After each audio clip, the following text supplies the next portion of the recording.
제가 설교 후에 한번 말씀을 드리려고 했는데 먼저 한번 제가 말씀을 드릴게요. 우리 산성교회가 70주년을 맞이해서 필리핀에 다바오 교회를 건축을 하고 있는 중에 있습니다. 근데 재정적으로 좀 부족한 상황 속에 있어요. 그래서 모든 교인들이 지금 이 일에 다 동참을 하고 있습니다. 우리 담임 목사님도 많은 금액을 헌금하셨고, 우리 목사님들도, 부목사님들도 마음을 모아서 또 이렇게 헌금을 했고, 다 부서마다 지금 동참을 하고 있는 것 같아요. 그래서 우리 청년부도 다음 주에 오실 때에는 여러분 선교헌금 봉투나 아무 봉투나 상관없습니다. 다바오 아니면 선교헌금이라고 해서 여러분 이렇게 좀 마음을 모아서 좀 해주셨으면 좋겠습니다. 함께 동참해서 우리도 우리 교회 70주년 기념교회에 우리 청년부가 조그만한 도움이 됐으면 좋겠습니다. 복 있는 사람이라는 제목으로 오늘 명절이니까 정말로 오늘도 짧게 말씀을 전하도록 하겠습니다. 우리 집사람이 짧게 한다는 거 절대 하지 말았는데 짧게 한다 해놓고 길게 해가지고 실망시킨다고 하지 말았는데 죄송합니다. 최근에 종영되었던 이상한 변호사 우영우, 여러분 이 드라마 보셨나요? 너무 경건하셔서 또 드라마를 안 보시는구나. 이 드라마를 안 보신 분 있다면 집에 가셔서 모든 TV를 다 팔아서 꼭 드라마를 한번 다운받아서 보시기 바랍니다. 저는 이 드라마를 보면서 참 감동도 됐지만 그리스도인으로서 참 많은 생각들을 하게 됐습니다. 포스터를 한번 띄워주시겠습니까? 여러분 여기 주인공이 누구죠? 네, 우영우죠. 우영우가 별명이 많아요. 우당탕탕 우영우, 이상한 우영우, 엉뚱발랄 우영우. 아무튼 참 별명이 많은데 저는 이 우영우의 삶의 방식을 보면서 어쩌면 그리스도인들이 살아가야 될 삶의 방식이 이런 방식이 아닐까, 그런 생각을 하게 됐습니다. 근데 이 우영우와 전혀 반대의 삶을 사는 한 사람이 있죠. 누구죠? 권모술수? 권민호 저쪽에서 이름이 나오네요. 권민호 사진 한번 띄워주시겠습니까? 한 장 더 예, 감사합니다. 좀 얄밉죠, 그죠? 그런데 이 권민호의 행동과 삶은 이 드라마를 보면서 이게 지금 지극히 객관적인 우리의 삶이구나라는 생각을 하게 됐습니다. 어떻게 보면 그가 하는 일이 권모술수를 부리고 좀 얄밉게 좀 악한 짓을 하지만 이게 지극히 세상 사람들이 살아가는 삶의 방식이구나, 그런 생각을 하게 됐습니다.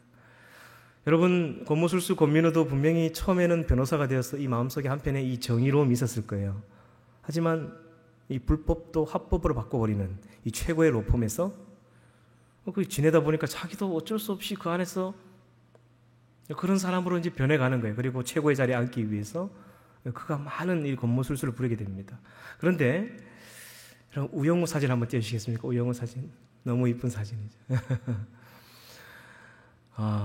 그냥 봐도 웃음이 납니다. 저 사진은 처음에는 자폐를 가지고 많은 사람들에게 괄시를 받았습니다. 분명히 낙하산일 것이다. 어떻게 해서 이 로펌에 들어왔을까? 말이 안 된다. 그런데 이 돈과 권력 앞에서는 불법도 합법으로 바꿔버리는 이 로펌 사람들의 방식이 아니라 자기만의 방식으로 그는 삶을 살아갑니다. 그러니까 자기가 옳다고 여기는 것, 이거는 바른 것이다, 이거는 잘못된 것이다, 이거는 정의다, 이거는 공이다 라고 자기 마음의 나침판이 가르치는 대로 그는 한결같이 변호를 합니다.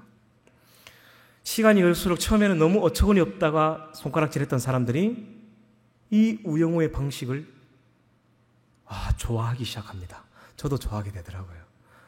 점점 시간이 흐를수록 그 안에 있었던 많은 드라마의 많은 사람들이 이 우영우를 칭찬하게 됩니다. 내려주셔야 됩니다. 아마 유튜브 제한이 갑자기 걸려올 수도 있습니다. 이런 사진들을 계속 띄우면 유튜브 갑자기 이렇게 그게 들어올 수도 있습니다. 아무튼 우리 그리스도인들이 살아가야 될 삶의 방식이 이상한 변호사 이 우영우의 삶이 아닐까. 우리도 어쩌면 이상한 그리스도인으로 살아가야 되지 않을까, 그런 생각을 하게 됐습니다. 여러분 이 우영우가 겪었던 삶은 비록 이 드라마뿐만 아니라 우리 지금 청년들이 직장에서 충분히 겪고 있는 일이죠. 어쩔 수 없이 직장 생활을 하다 보니까 판매를 하는 사람들은 사실은 좀 과대가장해서 좀 거짓말도 좀 보태가면서 그렇게 해야만 팔리니까 거짓말을 안 할 수가 없죠. 그죠?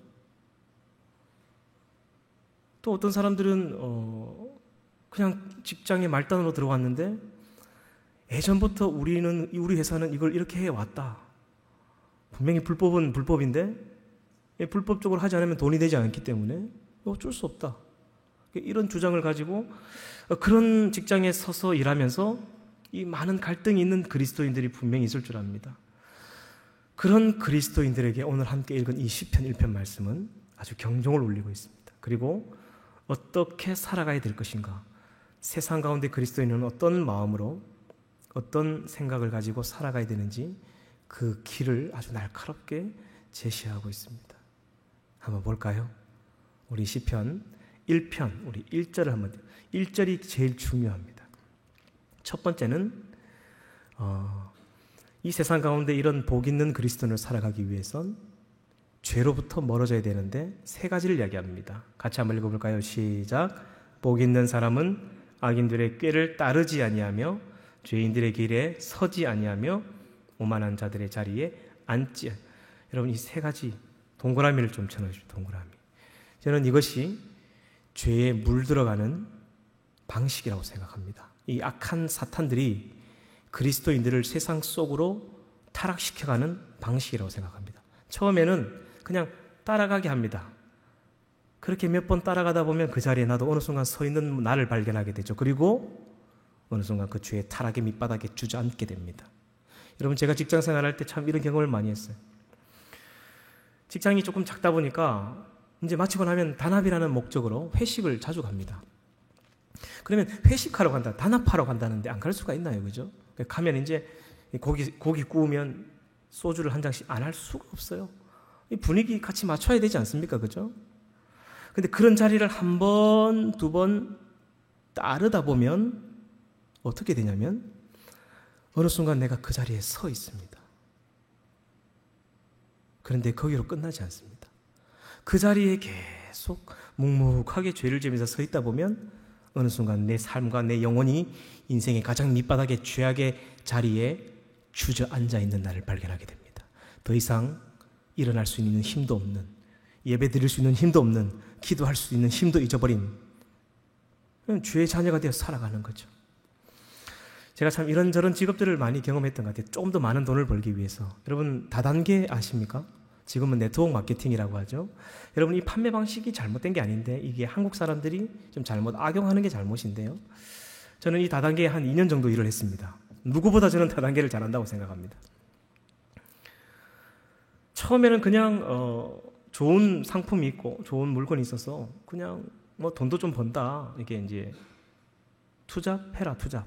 네 직장 하나 가지고 한 번 더 해봐라. 이렇게 해서 이제 그냥 따라갔을 뿐이에요. 그냥 한 번, 두 번. 처음 별 관심도 없었어요. 다단계? 그런 거는 치를 들기 싫었습니다. 근데 그 사람들을 한 번, 두 번 따라가다 보니까요. 그 사람들이 이 화려하게 말하는 이 언변술과 거짓말로 이렇게 포장하는 이야기들이 어느 순간 이게 쇠뇌가 되기 시작합니다. 그러다 보니까 어느 순간 제가 그 자리에 서서 처음 온 사람들을 가르치는 강사가 되어 있는 거예요. 어느 날. 한 6개월 지나니까 제가 앞에서 막 칠판에서 막 가르치고 있더라고. 다단계 회사에서. 그렇게 한 2년을 보내면서 제가 내린 결론이 뭐냐면 그 판매하는 물건이나 이런 게 문제가 있는 건 아니지만 결국에는요. 이 다단계는 조직을 유지하기 위해서 그 위에 있는 사람들이 계속해서 거짓말을 합니다. 이번 달에 내 통장에 2천만 원 찍혔다. 안 해도 좀만 더 하면 한 500만 원까지 벌 수 있다. 계속 주입식 교육을 합니다. 그리고 한 달에 한 번씩 모여가지고 자기들끼리 정기 집회를 합니다. 우리 수련회 하듯이 집회를 해요. 그러면 막 1등, 와, 2등, 와, 상 주고 그런 어떤 분위기에 막 휩쓸려 가기 시작하죠.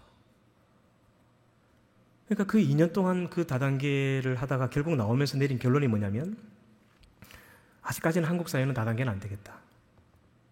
왜냐하면 불필요한 물건들을 어쩔 수 없이 사야 되는 그런 어떤 그 위치가 올라가면 그런 게 있습니다. 여러분 혹시 지금 네트워크 마케팅이나 다단계 쪽에서 내가 몸을 담고 있다면 제가 오늘 하나님의 음성이라 생각하고 여러분 당장 그만두시고 그냥 일반적인 땀 흘려 일할 수 있는 직장을 찾으십시오. 아직까지는 제가 볼 때는 힘듭니다. 우리 사회에서는. 결국 이 최고에 있는 사람들이 뭐 자기가 돈 얼마 벌었네 하면서 계속 거짓말합니다. 저도 거짓말하게 되더라고요. 통장에는 50만 원밖에 안 찍히는데 이 나중에 2천만 원 벌었다고 계속 그리고 막 이 대포차 비싼 외제차 정상적으로 살려면 5천만 원 주고 사야 되는데 이 대포차는 그냥 500만 원 좀 갖고 올 수 있습니다. 이런 차 사가지고 내가 이거 돈 벌었다고 이거 과시를 해야 됩니다. 과시를 해야 이 따라오거든요. 밑에 사람들이. 전부 이게 거짓말이라는 걸 나중에서 알게 되더라고요. 스스로. 그런 데 있다 보니까 저도 오늘 이 우리가 읽은 시편 1편 말씀처럼 처음엔 그냥 따라갔어요. 그러다가 그 죄인들에게 길이 서 있는 거예요. 내가 말로서 거짓말을 하고 있는데도 전혀 마음에 죄책감이 없는, 그리고 그들의 자리에 높은 자리에 앉기 위해서 그 죄의 바닥에 주저앉아 있는 내 모습을 발견하게 됐습니다. 여러분, 이것이 사탄이 그리스도인들을 세상 가운데 무너뜨리는 방식입니다. 그러면 우리가 이제 어떻게 하면서 어떻게 살아야 될 것인가? 3절에 답이 있다라고 저는 생각합니다. 2절 3절을 좀 띄워주시겠습니까? 오직 여호와의 율법을 즐거워하여 그의 율법을 주야로 묵상하는도다. 그는 시냇가에 심은 나무가 철을 따라 열매를 맺으며 그 잎사귀가 마르지 아니함 같으니 그가 하는 모든 일이 다 형통하리로다. 아멘. 여기 3절에 보면 시냇가에 심은 나무라라는 이야기를 합니다. 왜 복받는 그리스도인들을 시냇가에 심은 나무라고 표현하는 것일까요? 이 시냇가에 심은 나무를 묵상하다가 문득 이런 생각이 들었습니다. 그 시내가 흐르는 곳에 나무가 심겨져 있으면 그냥 때를 따라 양분을 자연스럽게 공급받게 됩니다. 그죠? 그 자리에 그냥 뿌리만 내렸을 뿐인데 날마다 그 생수를 공급받아서 자연스럽게 나무가 크게 됩니다. 그냥 키만 크는 게 아니라 시간이 흐를수록 잎이 무성해지고, 그리고 그 무성해진 잎에 철새들이 깃들기도 하고 바람도 막아주게 되고, 결국 그러다가 마지막에는 열매를 맺게 됩니다. 아, 시냇가에 심은 나무가 우리 그리스도인들이 살아가야 될 삶의 모습이구나라는 걸 깨닫게 됐습니다. 여러분, 2절 말씀에 보면 주야로 여호와의 율법을 묵상하는 사람이라는 이야기가 나오는데요. 결국 하나님의 말씀과 기도를 통해서 이 영적인 양분을 매일매일 공급받는 그 자리에 딱 서 있으면 그리스도인의 삶은 어느 순간 성장하게 되어 있습니다. 내가 성장해야지, 노력해야지 이렇게 애쓰지 않아도 늘 꾸준하게 하나님의 말씀을 듣는 자리, 또 우리 말씀 스터디라든지 제자대학이라든지 양육반이라든지 제자 컨퍼런스라든지 수련회라든지 말씀을 듣는 예배의 자리라든지 이런 자리에 늘 서 있으면 이 영적인 양분을 그대로 공급받게 되어 있습니다. 그러다 보면 나도 모르는 사이에 자라가게 됩니다. 여러분, 그리스도인으로 하나님을 믿는 그날로부터 내가 지금까지 내 인생을 돌아볼 때 자라가지 않았다면 그는 잘못 믿고 있는 것입니다. 자라가게 되어 있는 거예요. 여러분, 제가 직장생활 하면서 느낀 게 뭐냐면 영적으로 다운이 되고 죄의 자리에 앉아 있을 때는요, 아예 예배의 자리조차 오지 않습니다. 여기 올 힘이 없어요. 기도가 안 됩니다. 아예 찬양 입이 안 열립니다. 그런 죄의 자리에 주저앉아 있을 때 저의 삶과 저의 신앙과 저의 모든 삶은 진짜 한마디로 완전 황폐했습니다. 황폐. 제 아내가 어떤 이야기를 하냐면, 만약에 당신이 다시금 목회를 하지 않았고 그 5년 동안 그 직장 생활하면서 거기에서 계속 지금도 있었더라면 나는 반드시 이혼을 했을 것이다 이야기를 하더라고요. 그 정도로 힘들었다는 거예요. 제가 생각해봐도 이 죄의 자리에 사람이 눌러 앉아 있다 보니까 어떤 현상이 일어나냐면 삶의 질서가 무너집니다. 그러니까 돈을 규모 없게 써요. 막 버는 돈은 110만 원, 120만 원 밖에 되지 않는데 한 달에 막 500만 원씩 돈을 쓰고 있습니다. 빚을 내가지고. 생각해보면 정말 이게 미친 짓인데, 근데 이 죄의 자리에 사람이 서 있으면요, 삶의 질서가 사라집니다. 그러니까 이 죄의 자리에 앉아본 사람은 이게 무슨 말인지 알 겁니다. 그리고 삶이 무질서해져요. 밤낮이 바뀌고 끊임없이 악한 것을 생각합니다. 그리고 계속 놀고 싶어요. 놀고 싶고 또 놀고 싶고 아무것도 하기 싫어집니다. 이게 죄의 자리에 앉아있는 사람들의 특징이에요. 그런 자리에 앉아있다가 다시금 회복하고 이 시냇가에 심은 나무처럼 다시 영적인 생수가 흐르는 자리에 딱 다시금 서니까요, 모든 것이 회복되기 시작했습니다. 삶의 질서가 오고 삶이 성실해지기 시작했습니다. 내 삶에 이렇게 변화가 일어나는지 눈으로 보일 정도로 회복이 일어나기 시작하고 특히 내 가정이 회복되기 시작했습니다. 그러니까 이 모든 것들이 그리스도인이 있어야 될 자리는 시냇가에 심은 나무처럼 그런 영적인 은혜가 흐르는 자리에 뿌리를 딱 내리고 서 있어야 된다는 것이죠. 그렇게만 하면 3절 말씀 끝에 그 인생이 어떤 인생을 사는지 오늘 결론과도 같은 말씀이 나옵니다. 그가 하는 모든 일이, 3절을 한번 띄우시겠습니까? 그가 하는 모든 일이 다 어떻게 할 것이라고요? 형통할 것이다. 여러분, 진짜 형통해집니다.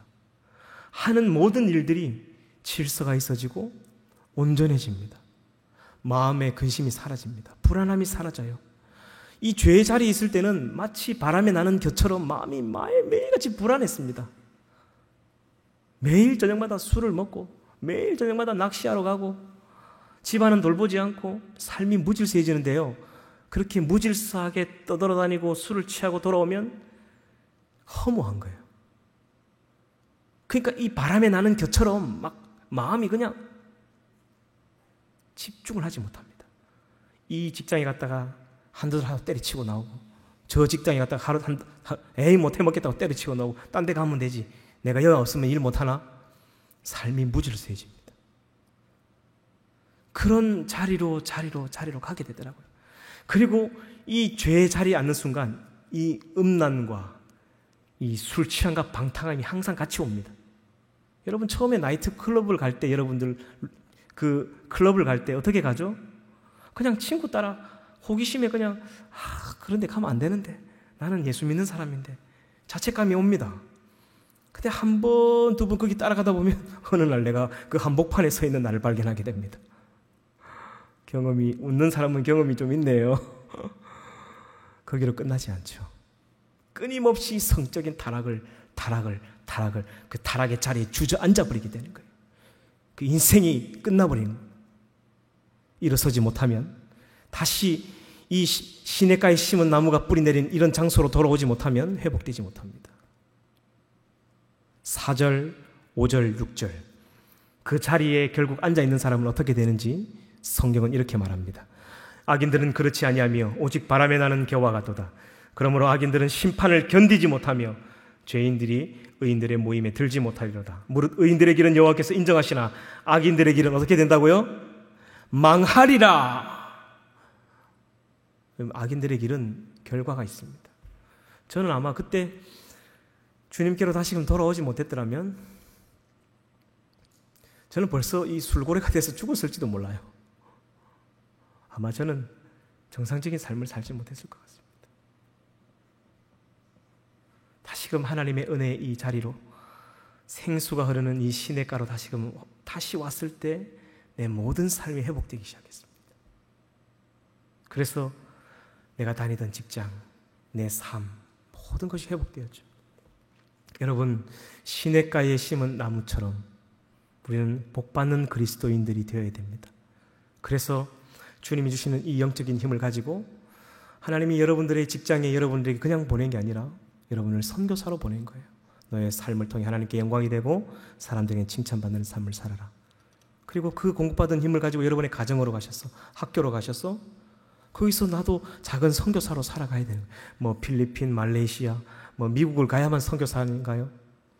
하나님 우리에게 선교의 사명을 모든 사람에게 주셨습니다. 내 삶의 자리에서 내 삶으로 하나님 전도하라는 이 사명을 가지고 살아가야 되는 삶이 그리스도의 삶이죠. 말씀을 마무리하면서 제가 영상을 하나 보도록 하겠습니다. 영상을 보신 후에 제가 말씀을 맺겠습니다. 한번 들어주시겠습니까?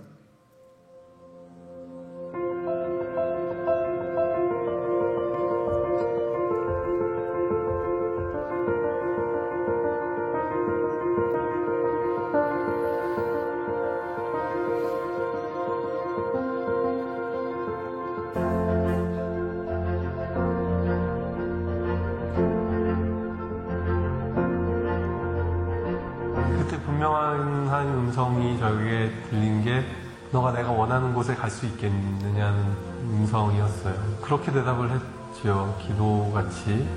주님이 함께 하신다면 어디든 갈 수 있을 것 같습니다. 예수님이 저희 마음에 확신을 주셨고, 그리고 저희 남편 마음에 확신을 주셨고, 그 결정이 너무 기뻤기 때문에 어느 길로 가든 돌아가는 것 같아도 거꾸로 가는 것 같아도 예수님만 따라가면 하나님께로 가는 그 길이니까. 네.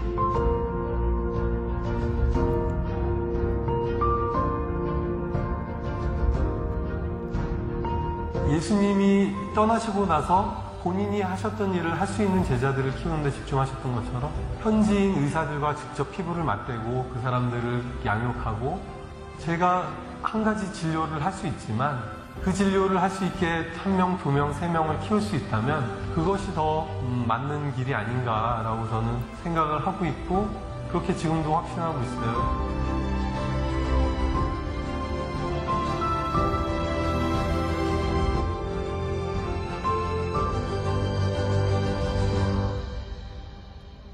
어느 날 몸이 좀 불편한 것을 발견을 했고 괜찮겠지 하다가 통증이 이제 발의 통증이 너무 심해져서 한국 가서 좀 치료를 받아야겠다고 해서 한국을 갔는데 병원 가서 파킨슨이라는 걸 알게 됐죠. 네.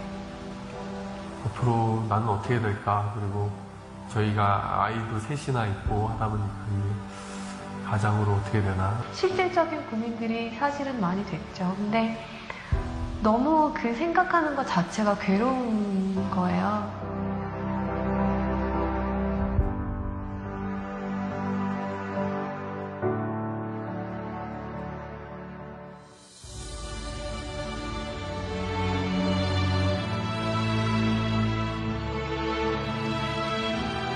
아침에 산책을 갔는데 소나기가 쏟아지는 거예요. 그래서 이 나무가 막 우거져 있는 곳이 있어서 너무 비가 갑자기 오니까 거기를 잠깐 들어갔었죠.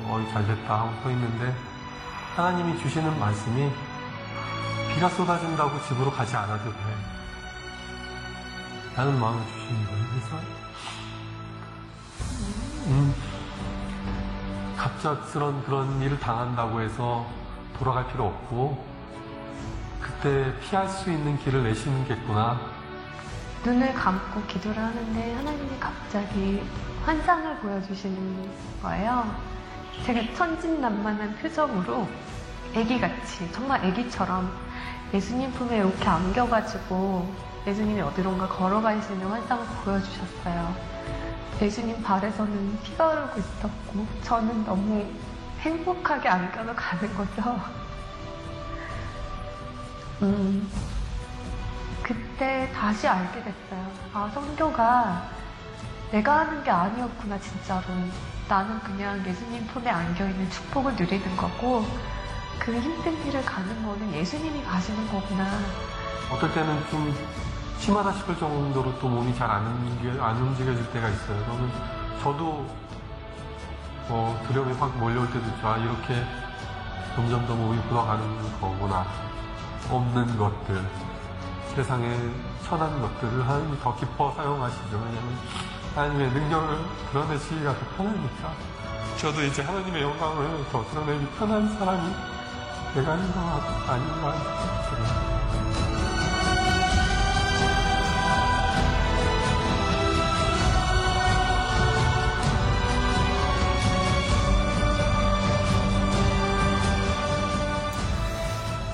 오늘 말씀의 제목이 복 있는 사람이죠. 복 있는 사람은 이상한 그리스도인으로 살아가는 거예요. 세상 사람들이 볼 때 서울대를 나오고 외과 교수까지 지냈던 사람이 모든 돈과 명예를 다 내려놓고 이해할 수 없는 선교지로 갑니다. 거기서 파킨슨병이 걸려도 그쪽에 있는 사람들을 위해서 하나님 내게 보내신 선교지에서 시냇가에 심은 나무처럼 하게 서 있는 거예요. 비가 와도 한국으로 돌아오지 않았습니다. 때가 되니까 하나님께서 열매를 맺게 하고 수많은 사람들을 의사로 세우고 거기 있는 사람들을 치료하게 됩니다. 여러분, 이 부정한 세상 속에서, 부정한 직장 속에서 어떻게 그리스도인을 살아가야 될까? 오늘 말씀이 답을 해주고 있죠. 그 죄의 길을 따르지 않고 그 죄의 길에 서지 않고 그 죄의 자리에 앉지 않는 사람. 때로는 세상 사람들이 볼 때 우영우처럼 이상한 그리스도인을 볼 수 있습니다. 우당탕탕 그리스도인을 볼 수도 있어요. 그러나 그게 바른 길입니다. 그 길을 묵묵하게 시냇가에 심은 나무처럼 뿌리를 내리고 살아간다면 하나님께서 때가 되어서 여러분의 삶을 통해 하나님 칭찬하실 것이고 분명한 열매가 맺어질 줄 믿습니다. 그래서 우리 산성교회 청년들 모든 분들이 이런 복 받는 그리스도인들이 되기를 주님의 이름으로 축복합니다. 너는 시냇가에 심은 나무라. 우리 같이 한번 찬양할까요?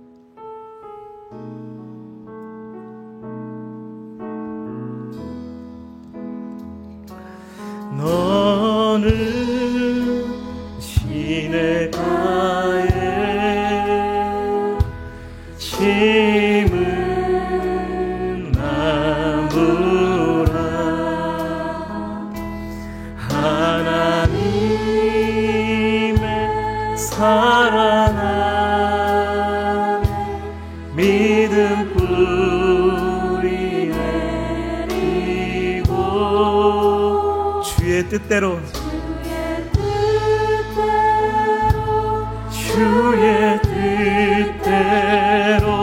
항상 살리. 주의 시절을 쫓아 주의 시절을 쫓아 구원 열매 맺으면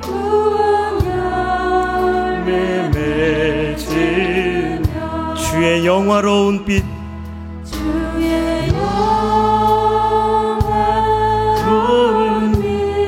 너를 보호하리니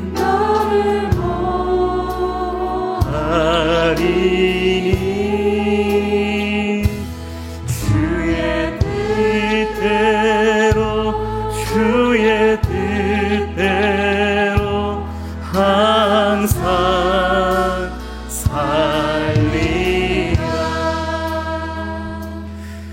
걸어가신 하나님, 사랑하는 청년들이 세상을 대면하며 직장생활을 하며 살아가는 삶이 녹록지 않습니다. 하나님, 그러나 그 악한 길에 서지 아니하고 따르지 아니하고 주저앉지 않게 해 주시고 시냇가에 심은 나무처럼 주님의 말씀과 기도로 늘 뿌리 내리고 주님 내게 허락하신 직장과 가정과 학교에서 묵묵하게 하나님의 뜻대로 살아 하나님이 주시는 놀라운 은혜와 영적인 힘을 공급받았어 많은 사람들에게 때가 되어 열매가 맺혀지고 또 하나님께는 영광이 되고 사람들에게 칭찬받는 아름다운 그리스도인으로 살아가게 도와주시옵소서. 복이 있는 사람이 행해야 될 귀한 말씀을 붙들고 살아 복을 받는 귀한 그리스도인들이 되게 하여 주시옵소서. 오늘도 귀한 예물 하나님께 올린 손길들 기억하여 주시고 은혜 위에 은혜를 더하여 주시옵소서. 명절 동안 받은 은혜를 감사해서 하나님께 드린 11조와 감사의 예물, 또한 아버지 하나님 선교사님들을 위해서 보내는 선교 헌금들, 작정 헌금들 하나님께서 기억하여 주셔서 30배, 60배, 100배로 풍족하게 채워주시옵소서. 드리고 싶지만 어려운 형편 때문에 드리지 못하는 청년들에게도 그 마음을 받아주시고 하나님 동일한 은혜로 함께하여 주시옵소서. 지금은 우리 주 예수 그리스도의 은혜와 하나님 아버지의 크신 사랑하심과 성령 하나님의 위로교통 충만하심이 복 있는 사람으로 살기로 결단하는 사랑하는 당신의 아들딸들 머리 위에, 사랑하는 산성교회와 조국교회 위에 이제로부터 영원까지 함께 하시기를 간절히 축원하옵나이다. 아멘.